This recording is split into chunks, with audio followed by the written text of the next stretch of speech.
하루를 시작하는 하나님의 말씀 6월 25일 토요일 하늘 양식입니다. 오늘 성경 말씀은 역대하 28장 8절에서 15절 말씀 가운데 11절 말씀입니다. 그런즉 너희는 내 말을 듣고 너희의 형제들 중에서 사로잡아온 포로를 놓아 돌아가게 하라. 여호와의 진노가 너희에게 임박하였느니라 한지라. 아멘. 오늘 말씀은 오댓의 외침이라는 제목으로 온누리교회 정명문 목사님께서 집필하여 주셨습니다. 우리나라 속담 중에 좋은 약은 입에 쓰다 라는 말이 있습니다. 좋은 약은 입에는 쓰고 맛은 없지만 몸에 좋기 때문에 참고 복용해야만 합니다. 그래야 병이 낫고 건강해질 수 있습니다. 좋은 약이 입에 쓰듯 귀에 거슬리는 충고가 오히려 도움이 되는 경우가 있습니다. 듣기 싫은 충고를 좋아하는 사람은 없지만 잘 받아들여 새기는 사람은 자신을 돌아보아 더 나은 길로 나아갈 수 있습니다. 오늘 말씀도 이 이치를 잘 보여줍니다. 북이스라엘 군대는 산더미 같은 전리품과 함께 20만 명이 넘는 유다 포로들을 수도 사마리아로 잡아갔습니다.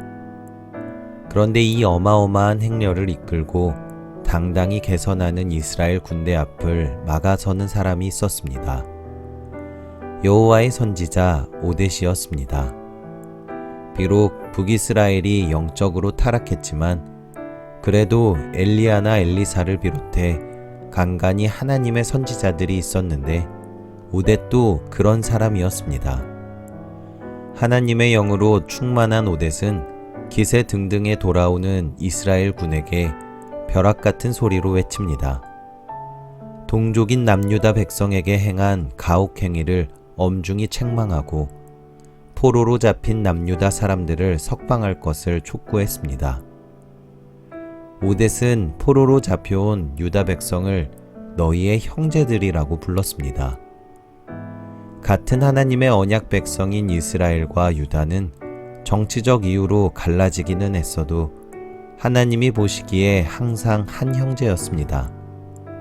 한 피를 나눈 형제를 노예로 삼기 위해 사로잡은 것은 하나님의 율법을 어기는 심각한 죄였습니다.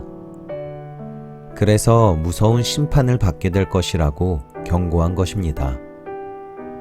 그때 이스라엘에서 가장 영향력 있는 에브라임의 지도자 몇 사람은 오댓의 울림 있는 충고를 들었습니다.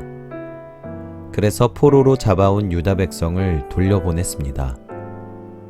이들은 선지자를 통해 말씀하시는 하나님의 충고를 가볍게 여기지 않았습니다. 그 어떤 것도 기대할 수 없었던 포로들에게 한없는 자비와 긍휼을 베푼 그들의 마음은 분명 하나님의 마음이었습니다. 아직 전쟁의 상흔이 곳곳에 남아있는 분단의 상황에서 우리에게 필요한 것도 긍휼의 마음입니다. 우리를 향한 하나님의 충고를 잊지 않고 살아가기를 소망합니다. 여러분, 하나님의 충고에 귀 기울이고 마음에 새기며 살아가고 있습니까? 바라기는 오늘도 하나님의 충고 가운데 우리를 위한 마음을 깨달으시는 저와 여러분들이 되시기를 간절히 소망합니다. 우리 함께 기도하겠습니다.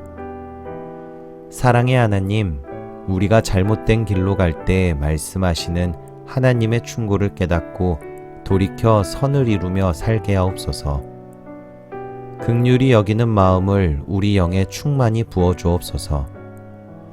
그래서 형제자매들에게 먼저 손을 내밀 수 있게 힘을 주옵소서. 예수님의 이름으로 기도합니다. 아멘.